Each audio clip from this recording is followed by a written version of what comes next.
Her fingers twitched weakly against the snow, nails torn and bloody from clawing at the ice. The storm howled, drowning her ragged breaths, but she refused to stop. One last desperate gasp left her lips before her hand went still, half buried in the frozen wasteland. Miles away. Wyatt Boone tightened his grip on the reins, his instinct screaming someone out there was dying. The snow had fallen heavily, turning the world outside into a white, desolate expanse, broken only by the occasional dark silhouette of a tree. It was the kind of storm that came with a warning in the bones, a reminder that the wilderness had no mercy, no care for what had been left behind. The town of Redwater Flats was far from here, distant in the memory of the wind and the frost. Yet the ghosts of the past were never truly gone. The Boone family had been through worse, or so they had told themselves. The cabin they called home, tucked away in Iron Hollow, had sheltered them from storms both literal and emotional for years. Wyatt Boone had long given up the idea of living anywhere else, though he often found himself yearning for the warmth of the past. Yet that warmth had been replaced by a chill that gnawed at the very marrow of his bones, a cold that came from loss, from the death of his wife, and from the wide, empty space she had left behind. Wyatt pulled the reins, guiding his horse through the snowbank. He had to find water, had to make sure the cattle were alive before another storm rolled in. It wasn't a task he enjoyed, but it was a duty. And in the West, duty was as much a part of life as the wind itself. Behind him, his children huddled together on a small pony. Sadie, the youngest, her face red from the biting cold, clutched the reins with determination. Jesse, her older brother, sat with his hands tucked under his coat, watching the world through eyes that had learned too early how hard the world could be. "Papa, what's that?" Sadie's voice cut through the wind, her words muffled by the scarf wrapped around her face. Wyatt squinted through the flurries, trying to make sense of the shape she pointed to in the distance. At first, it seemed like nothing more than a snowdrift, but then it moved. Just a flicker, almost imperceptible, but enough to catch his trained eye. He stopped the horse and looked back at his children. "Stay here, Jesse. Keep Sadie close." The boy nodded, though there was a wariness in his eyes, one that said he knew better than to argue. Wyatt dismounted, his boots crunching deep into the snow. He adjusted his scarf and pulled his coat tighter, pushing against the wind as he walked toward the strange sight. As he neared the rise near the creek bed, the shape began to resolve itself a face. Pale, frozen lips, blue from the cold, eyes half closed, as though the woman's body had been abandoned, left to succumb to nature's indifferent wrath. Her hair was matted to her face with ice, and her cheeks, once flush with life, were now as white as the snow beneath her. She was buried almost entirely, save for the top of her head, with only her chest rising and falling faintly. The sight froze Wyatt's blood for a moment, but only for a moment. He rushed forward, dropping to his knees beside her, brushing snow from her cheeks. "Ma'am," he said, his voice hoarse, his hands trembling slightly as he felt for a pulse. "Nothing." The woman was colder than the snow, lifeless, barely clinging to life. He searched frantically for some sign of who she was, but there was nothing, no insignia, no marks of identity, just the cruel simplicity of her fate. She had been left to die here, buried in snow as if she were nothing more than an animal.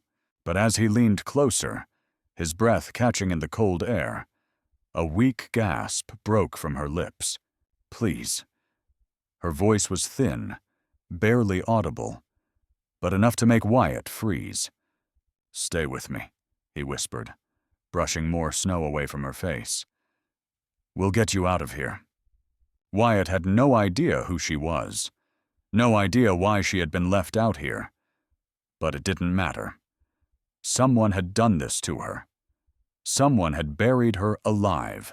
"Jesse," Wyatt shouted over his shoulder. "Get the rope. Blankets. Hurry."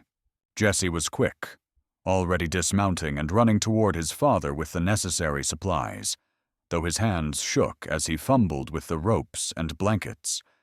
Together, father and son worked in silence, digging her out, pulling her from the cold grip of the snow that had nearly claimed her life. It took longer than Wyatt had hoped, 15 minutes at least, to free the woman from her icy tomb. When they finally did, she collapsed in his arms, her body limp and fragile, like brittle wood.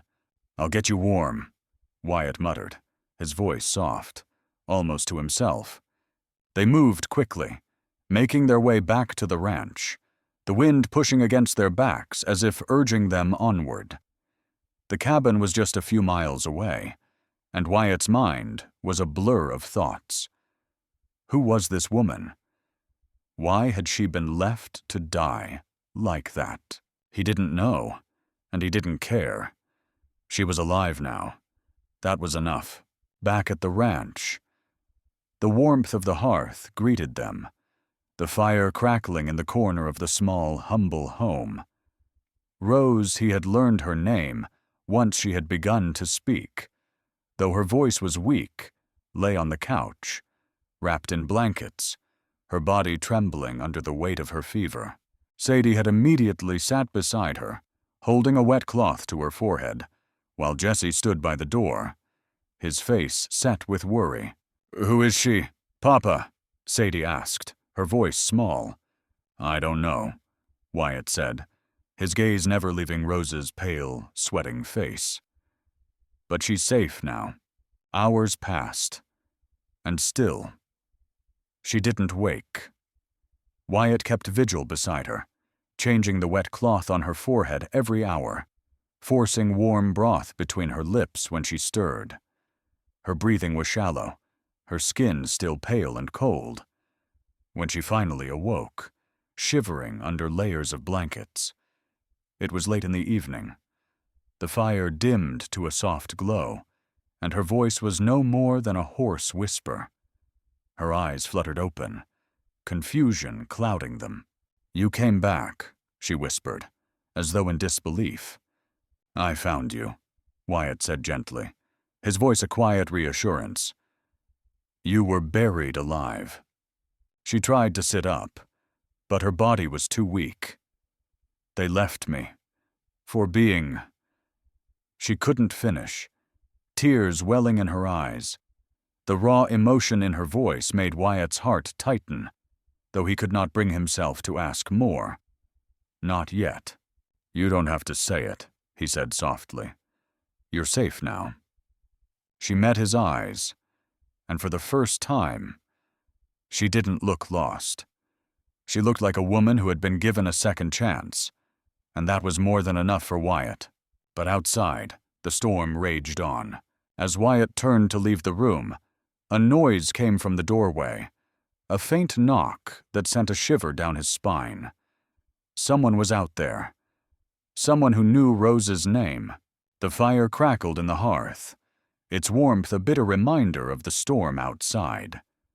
Rose Hawkins lay in a cot, staring at the flames, her body so cold that the fire barely seemed to reach her. The flickering light cast long shadows, which stretched and danced across the worn wooden beams, creating an eerie feeling in the room. It was the kind of night where the silence hung heavy, like an old secret waiting to be whispered. The storm outside continued its relentless assault, wind howling through the cracks in the walls. Yet, within the cabin, the warmth of the fire and the slow pulse of life seemed to hold the world at bay. For a time. Rose's mind, however, wasn't settled in the calmness of the room.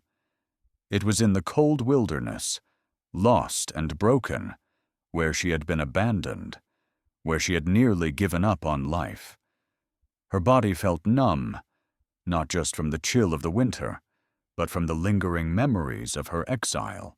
She hadn't wanted to stay. She had wanted to crawl out into the storm and fade away. It was all she deserved, wasn't it? But the faintest spark of something.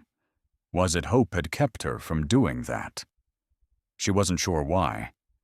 But perhaps it was because of the man who had saved her, Wyatt Boone, a man whose kindness was as foreign to her as the warm fire beside her. She had lived so long surrounded by suspicion, by judgment, by the weight of the past, that to be treated with such decency felt almost like a betrayal. She had been cast out once, left to die for something she could not control. And now, here she was, alive but trapped by the kindness of a stranger. Her thoughts were interrupted by the sound of footsteps.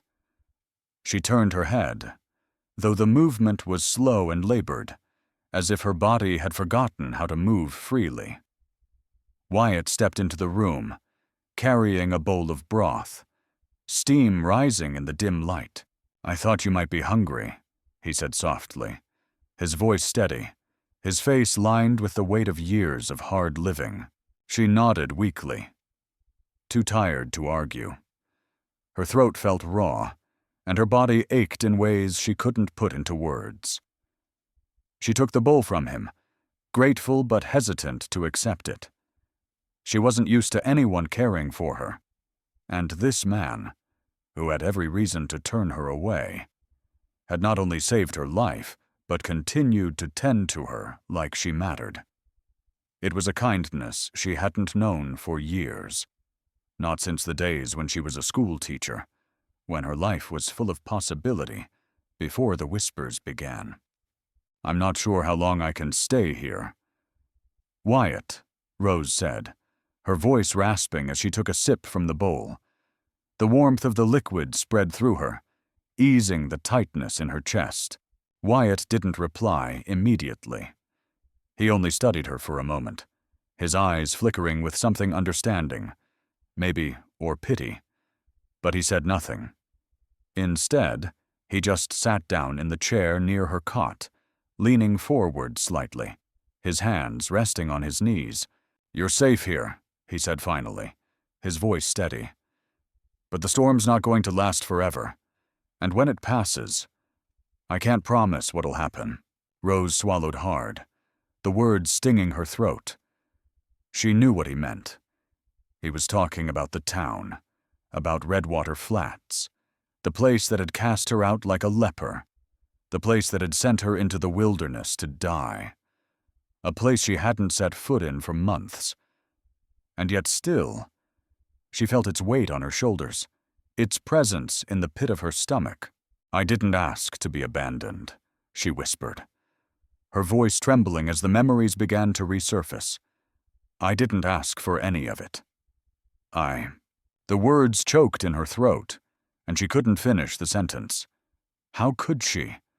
What was left to say? They had called her cursed. They had said she was a blight on the town, and they had exiled her as if she were some sickness to be thrown away. It wasn't just her infertility they had shunned. It was her very being. "Who did this to you?" Wyatt asked, his voice a quiet question in the silence. She closed her eyes, trying to suppress the tremor that threatened to overtake her. The memories, the stares, the whispers, the shame, all of it came rushing back, crashing over her in waves. She felt the weight of the past pressing down on her chest, like a boulder, making it hard to breathe. They said I was cursed, that I couldn't bear children, that I had no place among the good people of Redwater Flats, she said, her voice breaking. "I don't know why, but they took everything from me. They left me to die out there, in that snow, And I didn't care anymore. Wyatt didn't speak. He only nodded, as if understanding something deep within her, something that had been left unsaid for far too long. He got up from the chair and left the room without another word, but Rose didn't feel the silence as a burden. Instead, she felt a weight lifting, if only a little, as if the truth had been set free, if only in part. A long time passed before Wyatt returned. He entered quietly, his boots soft on the wooden floor, carrying a bundle of blankets. He moved to the cot and began making her more comfortable, tucking the blankets around her body. His hands were gentle, but there was a strength to them.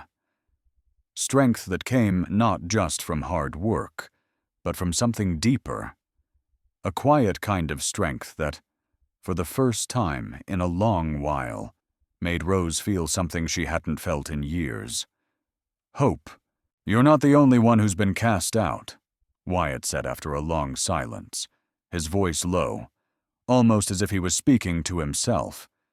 "This land, this place, it takes a lot from a person, and sometimes it gives just enough to keep you going."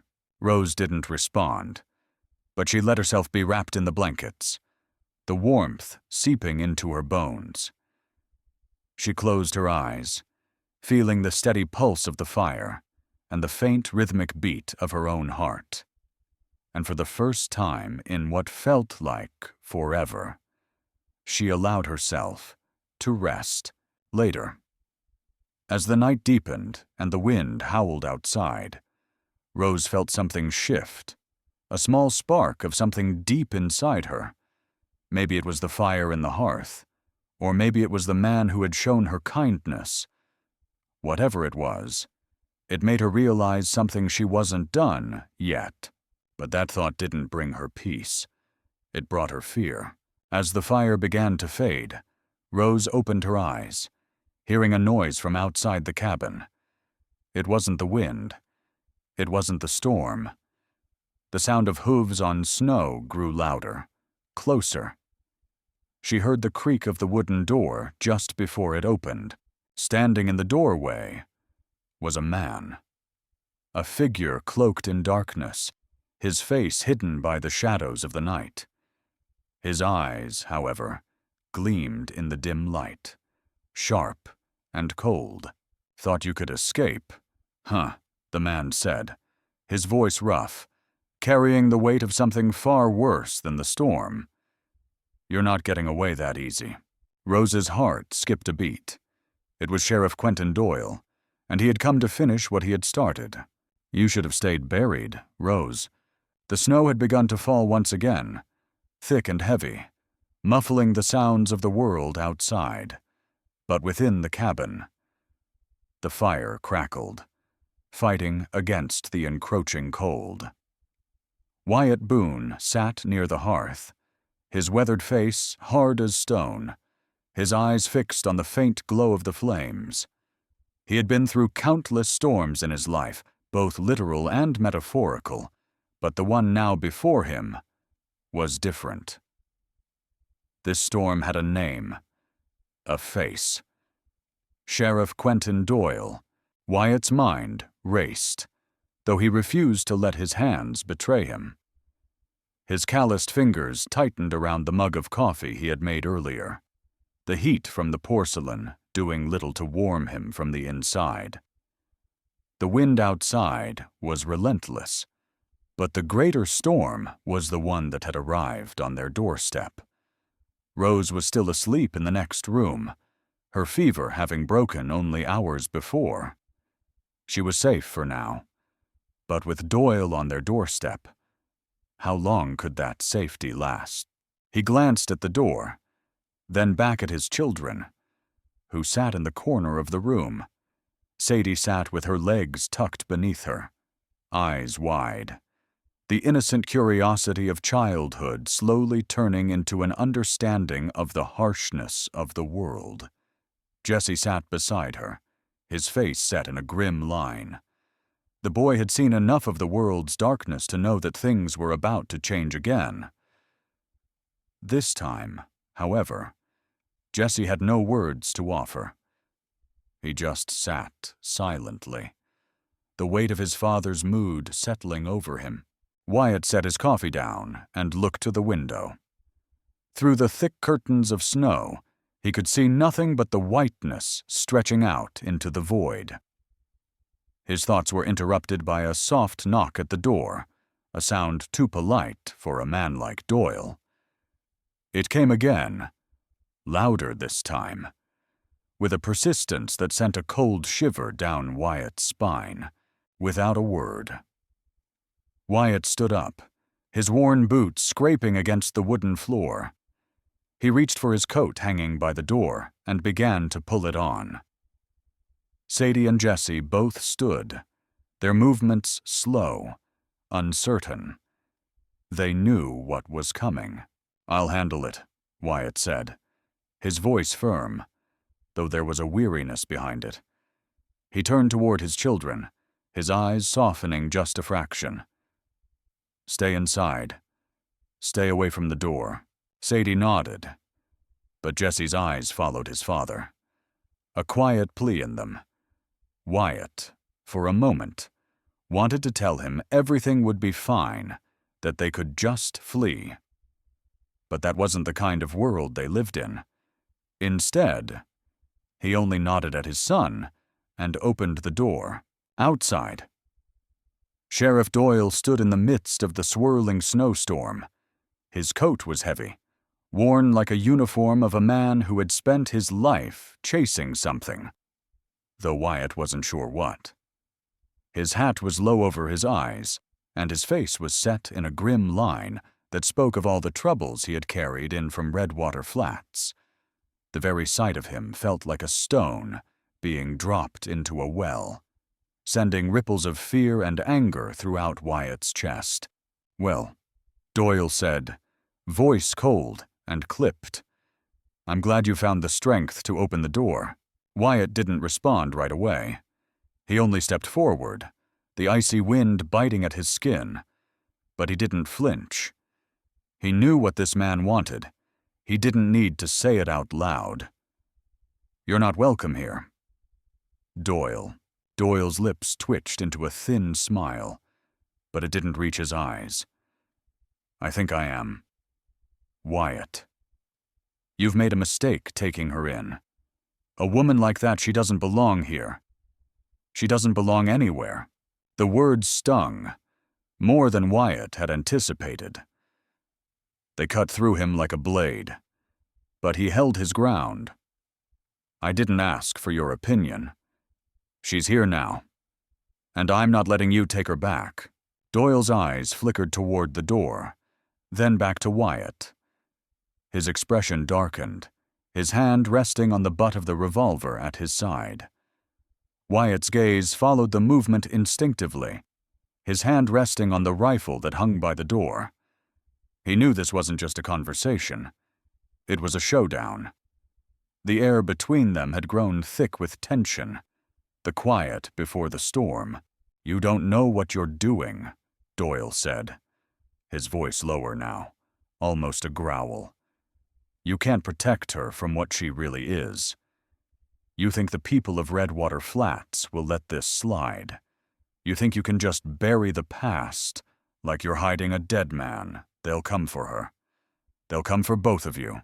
"I'm not afraid of them," Wyatt said, his voice steady, though the words tasted bitter. "And I won't let you or anyone else hurt her. You want her. You'll have to go through me." Doyle's grin widened, but there was no humor in it. "I think you've made a big mistake.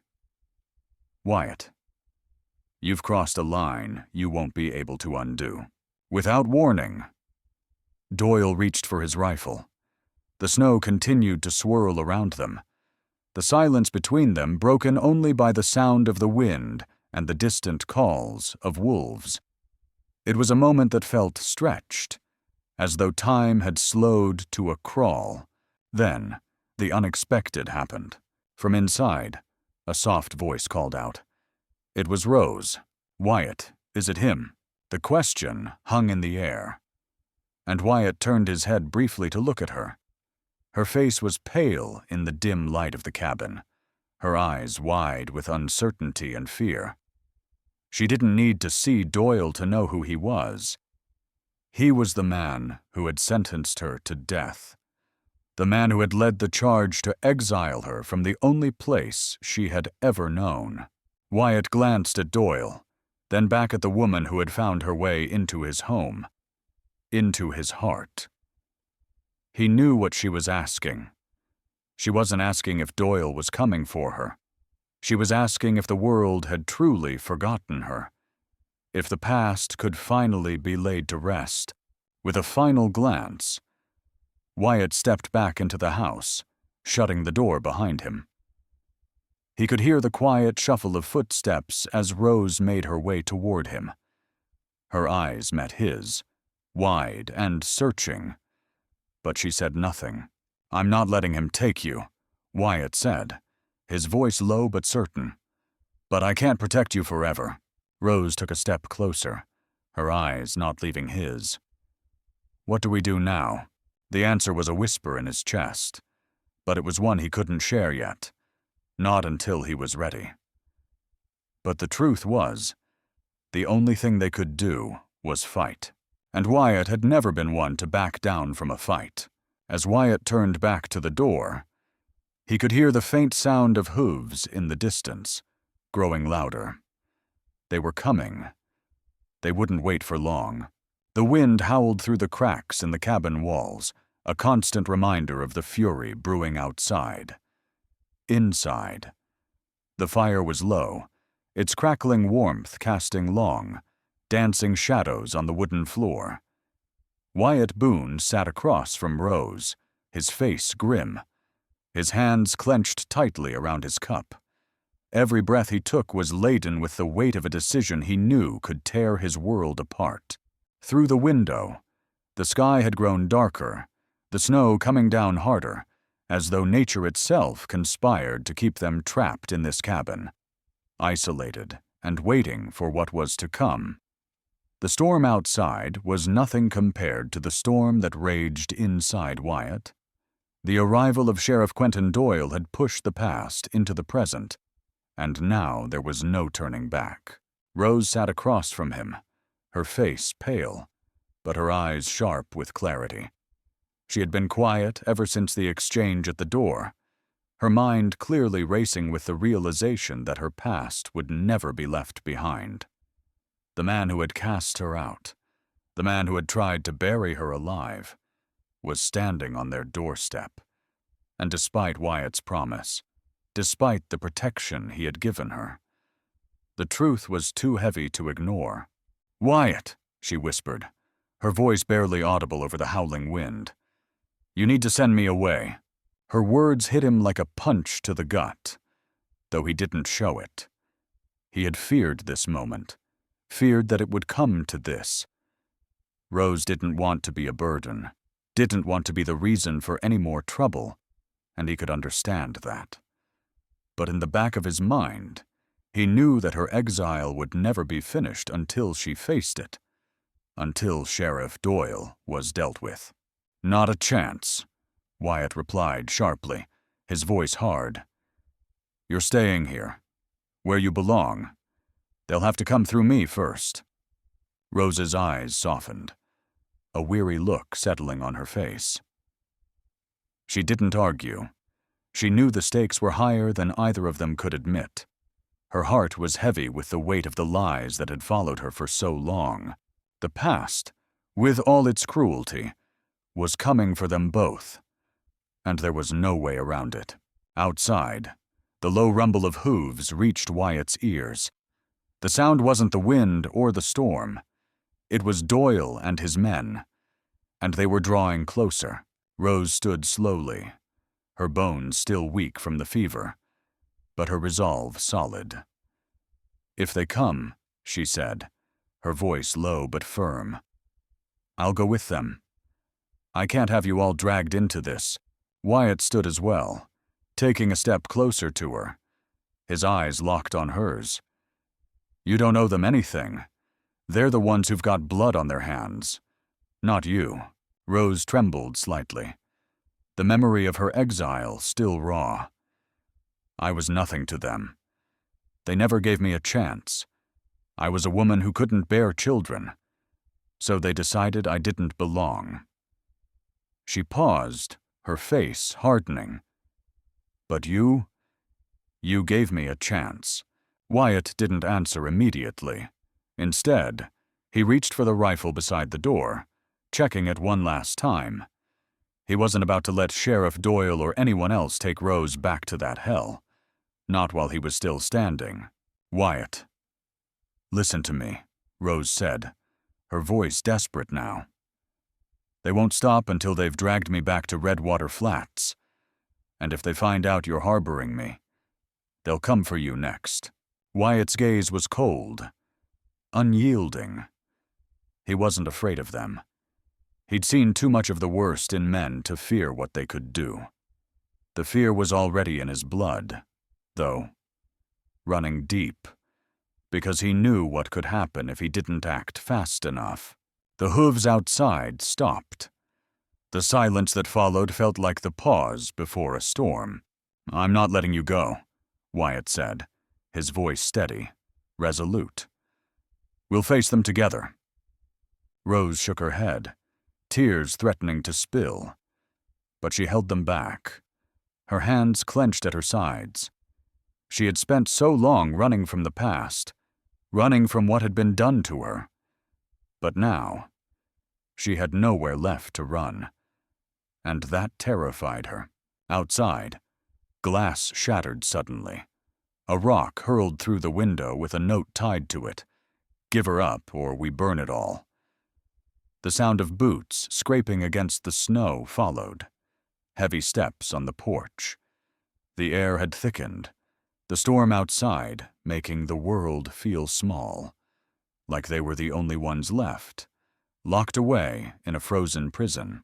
Wyatt, Rose whispered, a plea in her voice. What are we going to do? He didn't answer right away. He couldn't. He had no answers for her, no easy way out. But he knew that running, or surrendering, was never an option. He had promised her safety. He had promised to fight for her. And by God, he was going to keep that promise, no matter what it cost. He looked over his shoulder at his children, who were huddled near the fire, watching with wide eyes. The innocence in Sadie's face, the uncertainty in Jesse's, made his heart twist in his chest. This wasn't their fight, but he would not let them be swept into it. Not if he could help it. Stay inside, both of you, Wyatt said, his voice commanding. Lock the door behind me. And don't come out unless I say. Sadie and Jesse nodded without a word. They had learned enough to know that when their father spoke, it was final. Wyatt took one last look at Rose. She was standing by the fire now, her arms wrapped around herself. There was something about her expression that made him pause. She wasn't just a woman he had found buried in the snow anymore. She was someone he cared for, and he would be damned before he let her be taken away again. He walked to the door, his boots heavy on the wooden floor. The air outside was biting cold, and as he opened the door, the first thing he saw was Sheriff Doyle standing there, staring back at him. Doyle's face was a mask of control, but Wyatt saw the flicker of something darker in his eyes. The storm had kept them hidden long enough. But now, there was nowhere left to run. Wyatt, Doyle said, his voice smooth but with an edge of something dangerous, something final. I've come for her. Wyatt stood his ground, rifle in hand. His stance was firm, unyielding. You'll have to go through me first. Doyle. For a moment, neither man moved. The wind howled around them, the storm pressing in from all sides. But in that moment, everything was still. Everything was waiting. Then Doyle stepped forward, his hand brushing the handle of his revolver. So be it. So be it. The storm outside had grown into a frenzy, as if the very earth itself was rebelling against the events that were unfolding inside the cabin. The wind howled, the snow blinding and swirling in an angry, chaotic dance. Inside, the warmth from the hearth was a sharp contrast to the cold, frozen tension that gripped the room. Wyatt Boone stood, his feet planted firmly on the wooden floor, his hand resting lightly on the rifle he had held steady for so many years. Before him stood Sheriff Quentin Doyle, his coat flapping in the wind, his eyes dark with an unreadable intent. The sheriff's posture was relaxed, but there was a cold, simmering threat in the air, a palpable weight pressing down on them both. He had come for Rose, but he would soon learn that getting to her was not going to be as simple as he had planned. Wyatt didn't flinch. He had known this moment would come, even if he had hoped against hope that it wouldn't. He had lived through too many storms, but none like this one. There was no escaping the weight of the past, no outrunning the ghosts of Redwater Flats. They had found them, and now there would be no turning back. "You know what I'm here for," Doyle said, his voice quiet, almost casual. "I didn't come all this way to have a chat. Wyatt, it's about time you gave her back to us." Wyatt's grip tightened on the rifle, his knuckles turning white. He couldn't believe what he was hearing. Doyle's casual tone was meant to rattle him, to remind him that he was nothing more than a simple rancher, that he could never win against the forces that had followed them here. But Wyatt didn't back down. "I don't owe you anything." "Doyle, not a damn thing." Doyle smirked, his eyes glinting with something cold, something lethal. "You owe me more than you think. You've been playing at a life that doesn't belong to you. But that's not the worst part. The worst part is that you've gotten in the way of the law. You've sheltered a woman who was meant to die out there. And now you've made this personal." Wyatt's heart hammered in his chest, but his voice was steady as he responded. "I don't care what the law says. The law's been broken enough. You let her die in the snow, and now you want her back. Well, that's not happening." The air between them crackled with tension, but just as the silence threatened to crack the walls of the cabin, a sound broke through the soft shuffle of footsteps from behind. Rose had come to stand in the doorway. Her face was drawn, pale, but there was a fire in her eyes now, one that Wyatt hadn't seen before. It was the same fire he had seen in his own heart, the same strength that had kept him going after the loss of his wife, the same resolve that made him face every damn obstacle life threw at him. She stepped forward, the slight tremor in her body betraying the exhaustion she still carried. But there was no hesitation in her step, no fear in her voice as she addressed Doyle. "I'm not going back. Not to you. Not to that town." Doyle's gaze flickered to her, the faintest hint of amusement curling his lips. "You think you can escape the past, Rose. It's already written. You're just too blind to see it." Rose's eyes narrowed, her jaw set in defiance. "You can keep your past. Sheriff, I'm done with it." Wyatt stepped closer to her, his presence a silent promise that he would protect her, no matter the cost. He didn't need to say the words. She had already read them in his eyes. "I'm not letting you take her," Wyatt said, his voice cutting through the air like a knife. "You'll have to kill me first." Doyle's smirk faltered for just a moment, but it was enough to show Wyatt that his words had struck a chord. The sheriff had come for Rose, but what he hadn't expected was a man who wasn't afraid to die protecting her. "Then it seems we've reached an impasse," Doyle said, his voice growing colder, more dangerous. "You want to stand in my way?" Wyatt. You'll find that your little home here won't be enough to stop me.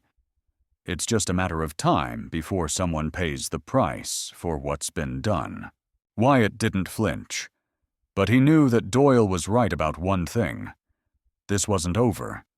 It would never be over until Rose was taken back to that cursed town, or until one of them was dead.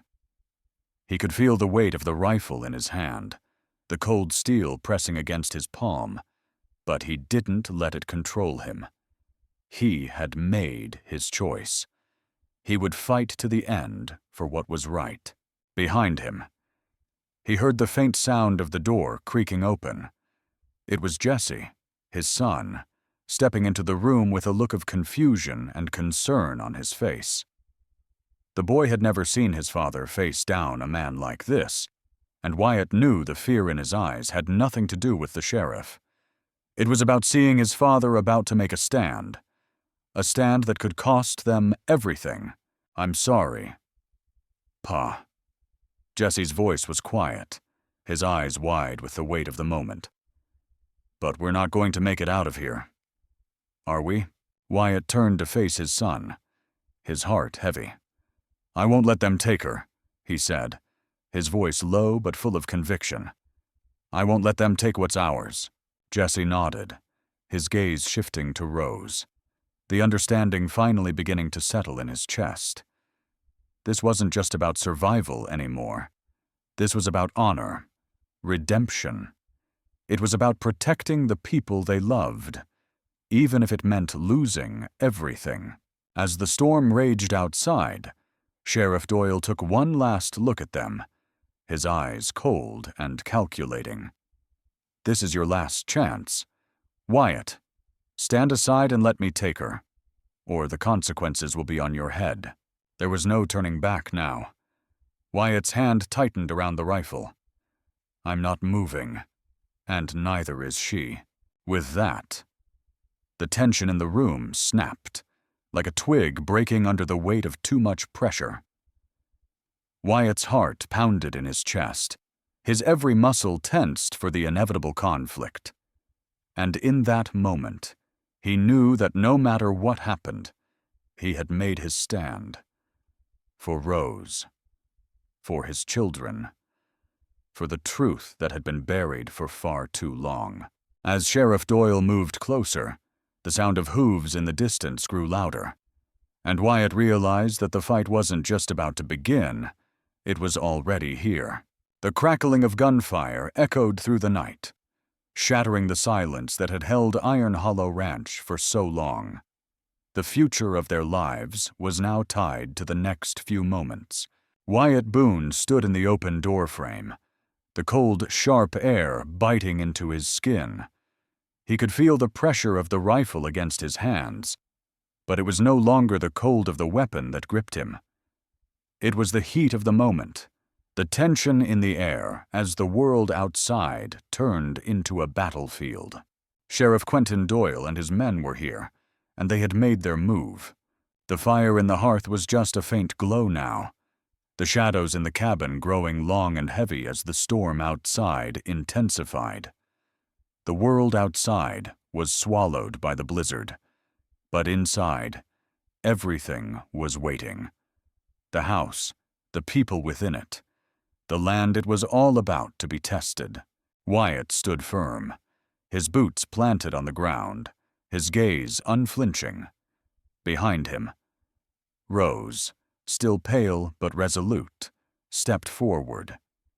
She could feel the weight of the moment as much as he did. She had been through too much to let it end here. She had survived the cold of the wilderness, the freezing night that had almost claimed her life. She had been left for dead once, but now, standing in the warmth of Wyatt's home, she knew that her survival meant more than just living. It meant fighting for what was right. "They're coming," Wyatt said, his voice low, filled with a quiet strength that carried across the room. He could hear the pounding of hooves in the distance, the unmistakable sound of men on horseback, coming for them. "We can't just wait for them," Rose said, her voice steady but filled with a quiet urgency. Wyatt, they'll burn us out." Wyatt turned to look at her, his eyes dark with the weight of the choices he had made. "I'm not going to let that happen." The air around them felt thick, charged with an energy that neither of them could escape. The ranch was a small piece of land, isolated from the rest of the world, and in this moment, it felt like the entire world was about to descend upon them. Outside, the storm grew louder, the wind howling like a wolf on the hunt. But inside, it was as if time had stopped. Everything was held in a delicate balance, waiting for the inevitable clash that would follow. The storm outside was no longer just weather. It was a reflection of the fight that was about to take place. Jesse and Sadie had gathered by the fire, watching their father with wide, worried eyes. They were no longer children who could be sheltered from the world's darkness. They had seen it in the eyes of the men who had come for Rose, in the way their father had prepared for the inevitable. And now, as the storm raged outside, they knew that the time had come for the Boone family to stand together, to fight for what was theirs. The sound of hooves grew louder, and then, as if on cue, the door was slammed open. Sheriff Doyle stepped into the cabin, his face hidden by the shadows of his hat, but his eyes cold, calculating, full of contempt. "You've made your choice, Wyatt," Doyle said, his voice thick with menace. "And now you'll pay the price for it." Rose stepped forward, her eyes locked on Doyle's, her voice firm. "I'm not going back. You can't make me." Doyle's lips curled into a sneer. "You don't get to decide that. You never did." He took a step closer, his eyes flicking over to Wyatt, then back to Rose. "The town won't forget this.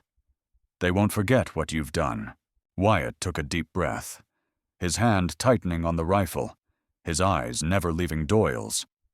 "I don't care what the town thinks anymore." The wind outside howled, its fury matched only by the intensity of the confrontation inside the cabin. Jesse shifted uneasily, his hand reaching for his father's coat, a silent plea in his eyes. Sadie, too, stood with her hands clasped together, her face a mixture of fear and determination. The tension in the cabin was suffocating, as if the very air was holding its breath, waiting for the first shot to break the stillness. Wyatt could feel his heart pounding in his chest, each beat louder than the last. He knew what he had to do. He had made his choice, and he would stand by it. But even as he steeled himself for the coming fight, a small part of him wondered if they would survive it. Doyle's hand rested on the revolver at his side, his fingers brushing the worn leather holster, a subtle motion that made Wyatt's instincts flare. It was now or never. With a sudden motion, Doyle drew his gun, aiming it directly at Wyatt. In the same instant, Wyatt raised his rifle, his eyes narrowing as he aimed it at Doyle. The world seemed to slow down, the snow outside blurring into a white haze, the fire in the hearth casting long, flickering shadows across the walls. For a moment, nothing existed except the two men, the rifle and revolver, and the promise of bloodshed hanging in the air. But just before the shot could be fired, a loud crash from the door caused everyone to freeze. The door was forced open, and a figure stumbled into the room, cloaked in snow and wind. It was Gus Granger, a former wagon train leader who had crossed paths with Wyatt before. His face was grim, his eyes wide with urgency. "They're not just after you, Wyatt," Gus said, his voice sharp and panicked. "They've got more men on the way, and if you don't move now, they'll burn everything to the ground." Wyatt's eyes flicked to Doyle, his grip tightening on the rifle. "You heard him? Get out." Doyle's sneer remained, but his eyes narrowed as he saw the situation slip from his control. He hadn't expected this. He hadn't expected someone to come to their aid, but as Gus moved into the room, it was clear that the tide had begun to turn. Sheriff Doyle took a step back, his hand hovering over his revolver, but there was a moment of hesitation, just enough for Wyatt to push forward. "Get out." "Doyle," Wyatt repeated, his voice low and lethal. "Before it's too late." Doyle's expression darkened, but he knew when to retreat. With a quick motion, he turned and stormed out of the cabin, his men following quickly behind him. They hadn't expected to be challenged, but now they knew the Boone family wasn't just a target. It was a fortress that couldn't be easily breached. As the door slammed shut behind them, the silence in the cabin felt deafening.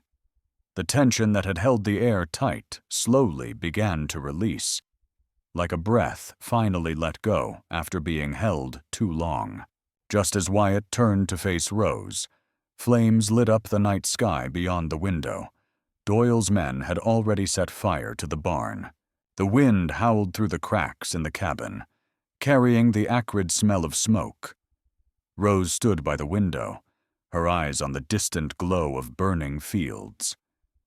Wyatt checked his rifle one last time, his jaw set like stone. "This isn't over," he said quietly. Rose's hand trembled, but she nodded, her voice firm despite the fear in her eyes. "Then we fight." Outside, the storm raged on, but this time, it wasn't the weather they feared, it was the coming war.